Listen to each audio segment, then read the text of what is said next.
GateCrashers. We're at Anime NYC this year, 2024. I'm here with my buddy Chach. Hey, what's up? We're gonna go check out everything, check out the floor, interview some people, so come and follow along.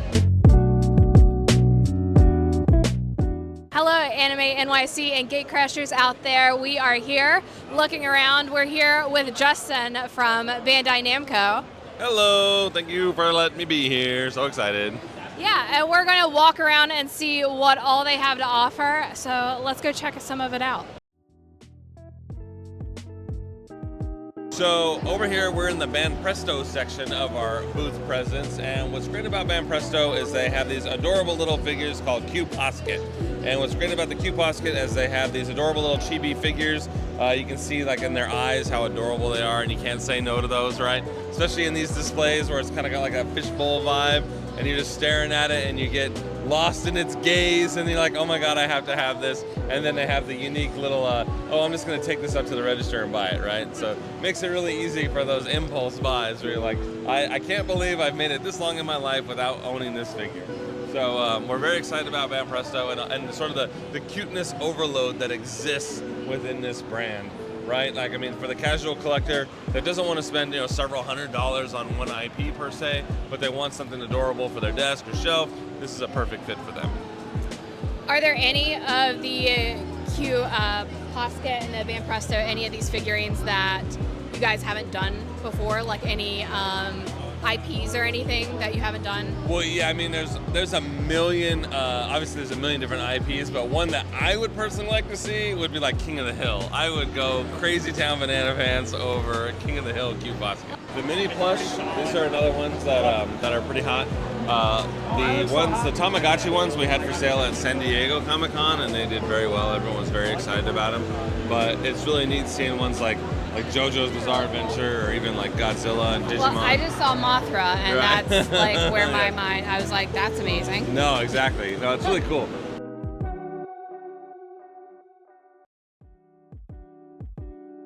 So this is the Masterlize. These are like sort of the more premier versions. So we have things like One Piece and My Hero, Dragon Ball, Kaiju number 8. So all sorts of popular IP right now.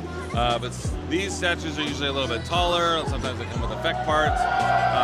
Like you see, like this Luffy right here. He's got you know, like his punch action going on. So it just adds a little bit more of a dynamic figure to your collection. Usually it's capturing a moment from the anime or the manga. So they're often seen in like an action pose. Yeah. Now with these figures, have you seen any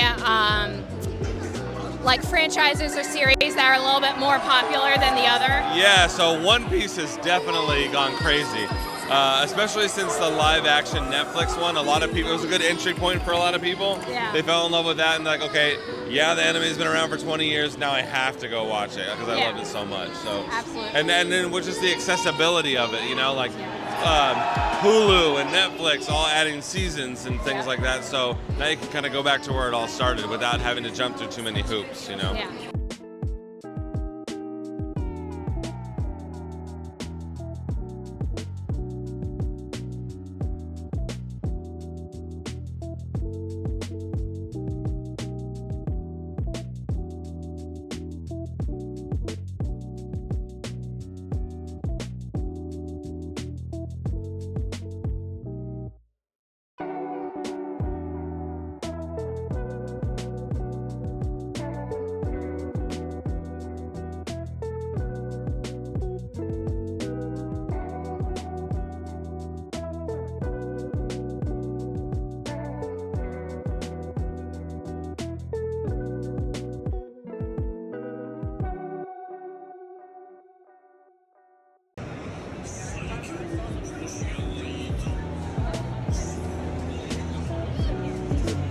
new anime based off a manga. And we first revealed that we were doing these figures in November during the Tamashii Nation event in Japan. It's very exciting stuff. We already have 5 figures in the lineup, which is fantastic. It's great that people don't have to wait to get their hands on these things. And then moving on down the line, we have One Piece, which is great that they're back in SH Figure Arts. And Luffy is such a lovable character that has so many different expressions. And what's cool about these figures is that they each come with an additional face for Luffy to just sort of give that variety when you're posing your figures on the shelf, And Tamashii is really big on recapturing your favorite scenes from the anime or the manga, and now you have so many different options with several different characters, all of which come with a Luffy face, so you have a lot of variety when it comes to posing. And then with Demon Slayer, of course, this is a good illustration that shows, or visualization rather, that when you get SH Figure Arts, you get a lot of face options and hand options and weapons. So it can really sort of spruce that goose so that no two people will really be displaying their figures the same way, which I really like. I'm a big fan of that. Yeah. And then Tanjiro, he's obviously the main hero, so it's a good entry point. It's a $35 character. And then if you decide that you want to get into the line, the price does go up a little bit, but it's one of those things where it adds so much to your collection when you have all the main characters from the series.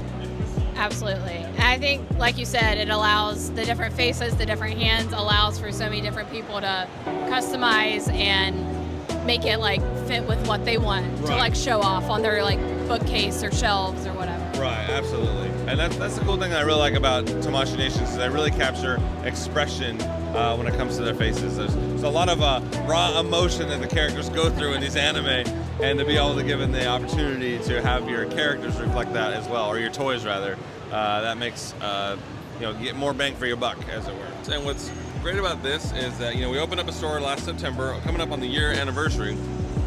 In Times Square. It's one of few locations. There's one in Tamashii Nation's Tokyo, there's one in Shanghai, so it's very limited in where you can get these figures. And what's cool about events like this is we're able to bring the Tamashii Nation store exclusives to shows like this. So in New York, it's not so crazy because it's just a mile up the road, but when we go to San Diego Comic-Con or Anime Expo, places that are in California where they don't get the opportunity to go to another country or come to New York, they're given the opportunity to get some of these store exclusives. So you got Evangelion, Chainsaw Man, Naruto, even over here with these metal builds with an Ava that's got more purple than Prince, which is amazing, and then this Mazinger, which kind of reminds me, it almost looks like an Oscar but for super robots. Yeah, it's a little bit. It's like an award, the Super Robot Awards or something. Well, they should start handing this out at the Anime Awards. Right? So it's here's a that would be so cool. Gold figure. That would be really awesome. Here you go, incorporated into the awards. 100%. And got that amazing spear there that's good enough to defend the McAllister home if the wet or sticky man were to come intruding. And then, Dragon Ball, it's one of those IPs that Bandai absolutely loves. We're so honored to be able to have Dragon Ball figures, and Goku being the superstar that he is, it's always fun to have more Gokus in your collection. Obviously, he goes through those various forms. His hair color changes. He's always growing, always getting stronger. And we try to be able to give people that version or their favorite version of Goku. So with Gashapon, here at Anime NYC, we have over 200 machines. They're all very fun, very unique. There's various IP. There's Spy Family, Gundam, Jujutsu Kaisen, Demon Slayer, you name it, it's here. And then we also have non-IP stuff where it's animals, fun stuff, maybe a panda in a sauna kind of thing. It's a lot of fun. But each of these machines costs anywhere from 2 to 4 tokens. These are the tokens. I'll let you go ahead and spin, make up your mind, figure out what you want to win.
All right, we're gonna try our luck at this one right here.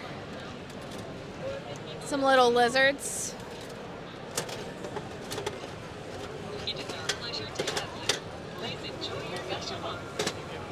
All right, you wanna open it?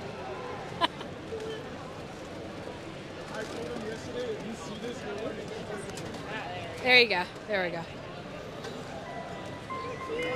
Look at them. They're so chunky. All right, we've got 2 more. Let's go do another one. We're gonna try for this one right here.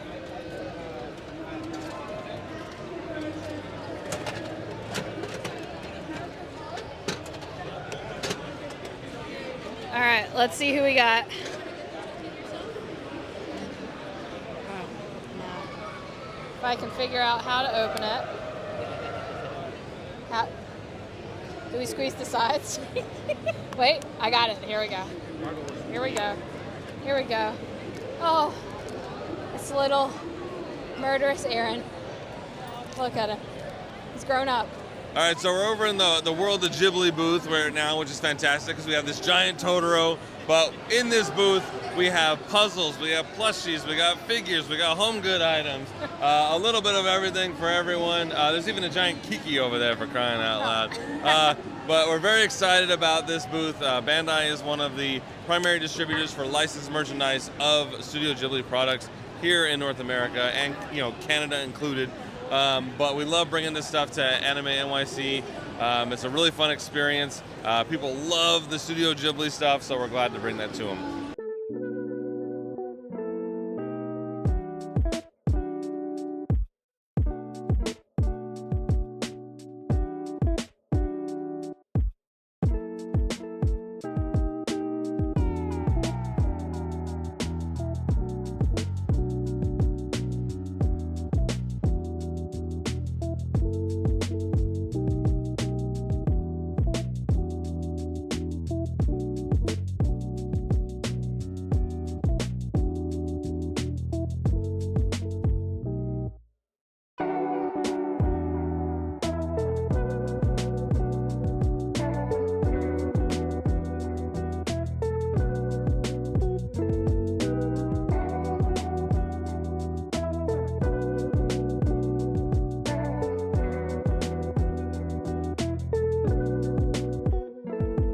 But that pretty much concludes our little tour of Anime NYC and Bandai's presence. Well, thank you so much for showing us around. And if you liked anything that we had in the video, make sure to check out their website.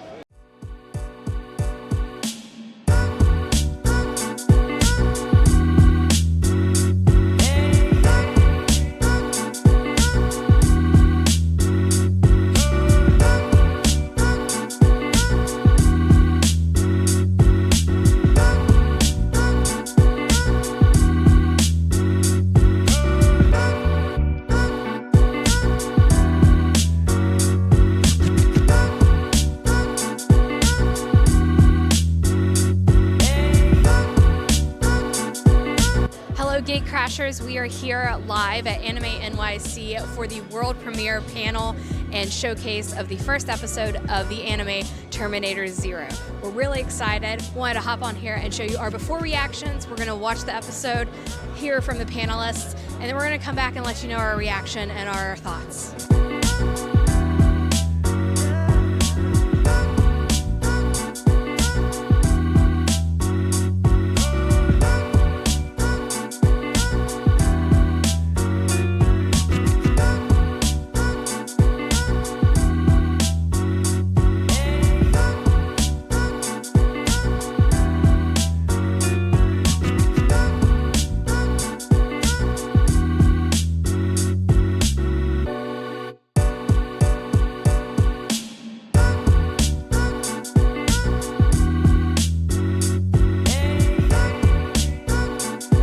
GateCrashers, we are back live at Anime NYC. We are here this morning for the Critical Role cast for their fireside chat panel. We're really excited for this. We might hopefully get to see a new sneak peek for season 3 or even some other stuff from the Mighty 9.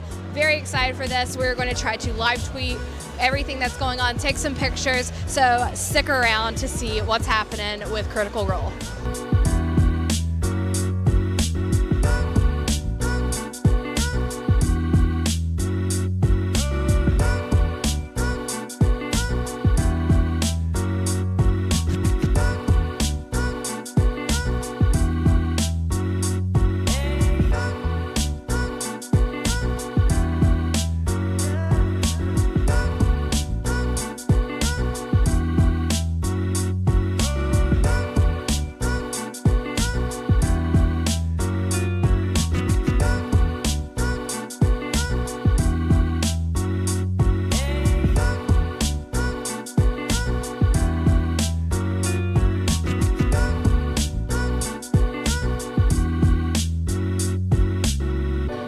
So we're here. We just got out of the Critical Role Q&A fireside chat, and I'm here with a cosplayer. Would you like to introduce yourself?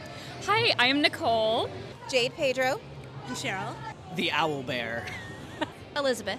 Kate the Great Cosplays. And who are you cosplaying? I am cosplaying Fern from Campaign 3 of Critical Role. I am Vexalia from The Legend of Vox Machina. I see your little trinket there. It's adorable. And I'm Kiki. Keelan. So you are cosplaying as the owlbear. Yes. I am Lady Vexalia DeRollo from Critical Role. I am cosplaying as Keyleth from Critical Role as a ballerina. All right. Can you tell us a little bit about your cosplay, how you put it together? Okay, so this staff, this is 3D printed plastic. I ordered the parts separately on Etsy, but then it came in like a little cardboard box. They have little steel rods connecting all of them, giving it some more structure. Sealed them up with plastic epoxy, put some Bondo on the seams so it doesn't look like quite such a harsh line. Doused it in primer, in spray paint, and hot glued a whole bunch of flowers and little ribbons on it. This is just a lot of circle skirts. It looks amazing. How long did all of it take for you to put it together? Probably in total like 3 weeks. Like 3 weeks on and off. I had the staff mostly finished about 2 weeks ago, and then I realized I needed to make this entire costume. And it needed to not be just scraps of fabric on my floor. But yeah, the horns I actually already had from a previous convention. They look awesome. I don't remember which vendor sold it though, but they aren't quite Fern's horns. But I was like, I really wanted to wear them, and so like just put some flowers in them and make it work. It took us about 3 months to do the entire thing. All fur, molding, sculpting, everything. About a month, which was way less time than I needed. I should have started 2 months ago. I get why it took Vex and Terry a year to make it. I started thinking about it probably in about February and then working on it about the end of July. So about a month. Yeah, this isn't really something I put together. A lot of my cosplays are clothes that I find or I already have at this point, things that I can be comfortable in so that I can be doing meetups and events at the con. So this tutu is from a show I did in high school, and it still fits me because I have not grown since high school. How long have you been doing cosplay? So I've actually only been like cosplaying for maybe a year. This is actually my second cosplay that I've made. You can't tell because it honestly looks amazing. Thank you.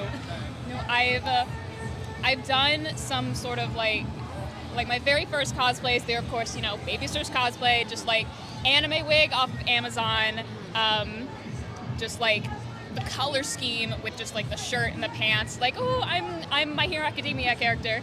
But then I went to my first convention. I saw everyone getting so elaborate with it. I'm like, I want to do that. I want to do that so bad. And I'm filled with creative hubris. So I think, how hard could it be to make an entire outfit? Yeah. And then that's when you end up crying on your floor at 2 a.m. surrounded by fabric. Anything Oh, like I've that? been cosplaying for over like 10 plus years now. That's amazing. This is just my first new one in a long time because Critical Role came to New York, and we live on the East Coast, so we wanted to catch them while we could go there because we live in Massachusetts. So it was just a drive to New York. It's amazing. I love it. This is my first time actually doing like a full-blown cosplay for a big con. Oh, really? Yes. Well, it looks amazing. I love the little like feathers of his eyes. It just gives so much character. It's Yes. really great. I've been doing cosplay since 2019, and it started with Critical Role. Is there a cosplay in the future that you have planned, or what is the next one that you really want to do? That's a good question. A cosplay I do really want to do. I want to do like a full like evolution set. So like I really want to do like Glaceon, but as essentially like an ice princess. That's awesome. Yeah, it would be a lot to put together, but like that's like the goal eventually when I have more free time and like a convention that I'm like, all right, we're going here, we're doing this thing. Well, if this is like your second cosplay, I really do think that you're going to be able to pull that off, like no problem. Okay. What was like your first cosplay that you had ever done? Oh, If mine you remember. Botan from Yu Yu Hakusho. Luna Lovegood. Love it. I love it. What is your favorite moment from Critical Role from this campaign? I think my favorite moment from Bell's Hells. Honestly, I think it has to be when they're at the ball trying to do that infiltration, get the ring onto the guy, but get the ring off to the guy. And like everybody has like 3 separate plans in their mind and none of them are working, but they somehow pull it off. Yeah. Like that entire thing, it's so fun to watch.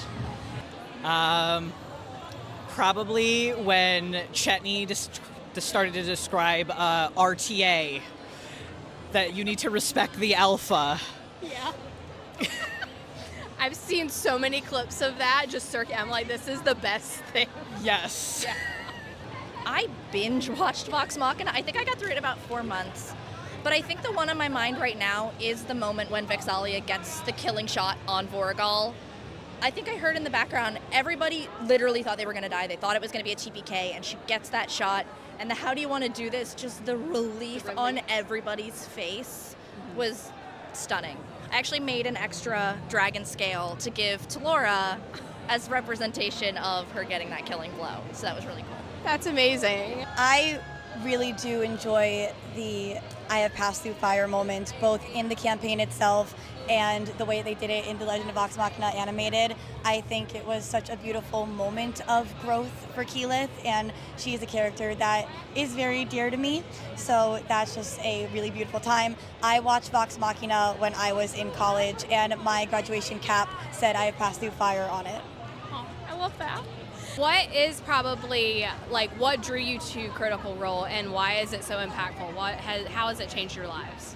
So I first got into the show because we watched it on Amazon, and I thought, oh, this show is amazing. I love Grog. Big Grog fan. I love big guys with big hearts. He's perfect. His relationship with Pike is just so heartwarming. They made me cry when they had to separate. And like when we were done with season 2, I was jonesing for more, so I'm like, let's go back and watch their campaign. And I was had hooked. no idea there was a campaign, so I was really excited about that. Yeah, their Craghammer stuff was just so fun. It's so much. That's where I'm at in the campaign right now, watching it. Right. It's a lot. I'm watching 2 right now. I'm watching the first campaign and the 3rd. Is that kind of similar, like what drew you into it, or what inspired you with them? I love Kiki. I myself am neurodivergent, so I see a lot of some of her quirkiness, and I kind of can relate to that. And also their music, because I use it. I'm an infant teacher, and I use Laura and Ashley's music to help put my kids to sleep. So I started watching Critical Role back at like early 2020, like right as the pandemic was starting, and I watched a couple of the first episodes of Campaign 3, and I was like, wow, these guys are great. And then it just kind of sucked me in from there, and I started playing D&D weekly, and I wanted to get into cosplay, and I'm like, perfect. Yeah, great question. I started on Baldur's Gate TikTok, which transitioned into General D, which D&D, which transitioned into Critical As it Role. does. A lot of really interesting fan edits and videos of the show, and I started watching the animated series thinking, oh, this is a good way. And then I was like, I'm missing too much. So I got into the campaign. I was immediately drawn to Vex, Vax, and Percy as characters. I just loved their vibes. But eventually it was just the camaraderie between everybody and the imagination. And honestly, it helped me learn how to be a better D&D player. And I made a warlock recently who was accidentally forward. And I didn't realize it because I hadn't started Mighty 9 yet. But no, it just scratches my brain in just the right way. Yeah. And it's phenomenal. It's so fun to watch. I started watching it because I was playing Dungeons & Dragons. I had a wizard with high intelligence, low wisdom, and didn't know how to play that. And my dungeon master said Felicia Day was on a show playing a similar character, so I could watch that. So I watched the first 2 episodes of The Slayer's Take with Felicia Day, and I was obsessed with the characters, and I needed to know more about them. I needed to know where Vex'ahlia's twin was. So I went back to the beginning and got caught up. I was caught up by some time around the Chroma Conclave arc of Campaign 1.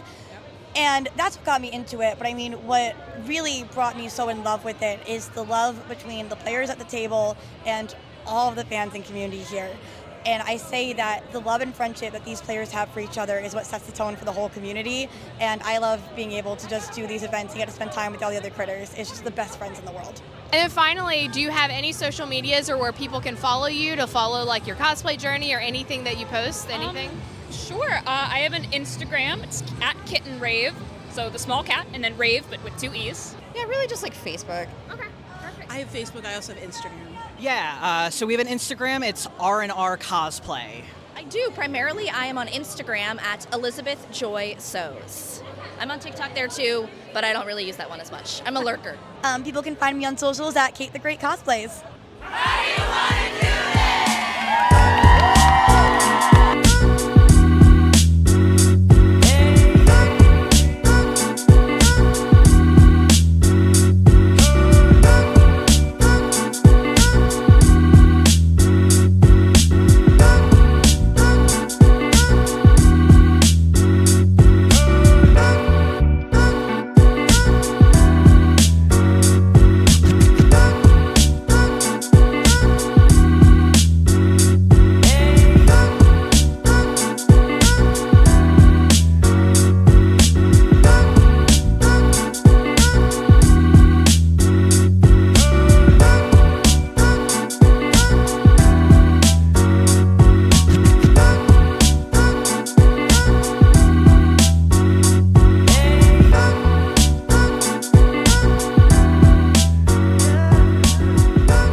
So, not only at Anime NYC can you find all things anime and nerdy and weeby, you can also get amazing food, and that's what we're doing right now here at the Japanese food court. So I've got some okonomiyaki, which is Japanese cabbage, like pancake, like vegetable pancake, topped with some awesome sauce and bonito flakes. So we're gonna try that out.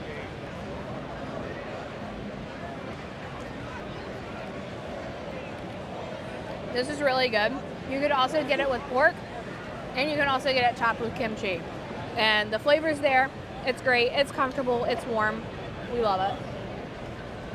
Next, we have some don don noodles. And I saw these, and I was like really craving like some noodles.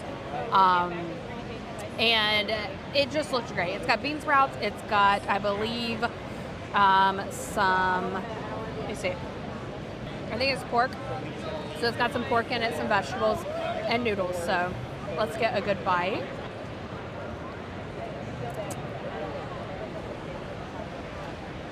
It's great. I love it. Good. Got a little bit of spice to it, not too much. It's awesome. So this is just another one great thing of Anime NYC is that you can have amazing food, Japanese food like this, and also walk around and get everything anime.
Does it for our coverage here at Anime NYC. Thank you for hanging out with us and checking out what all this convention has to offer.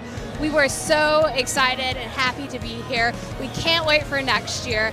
Be sure to follow us and see all of our coverage on all of our socials at GateCrashers Pod, or you can check out some of the articles that we're going to be writing about all of the announcements and events, panels that we were at this weekend at our website at www.gatecrashers.fan. Thank you so much. We hope to see you next year.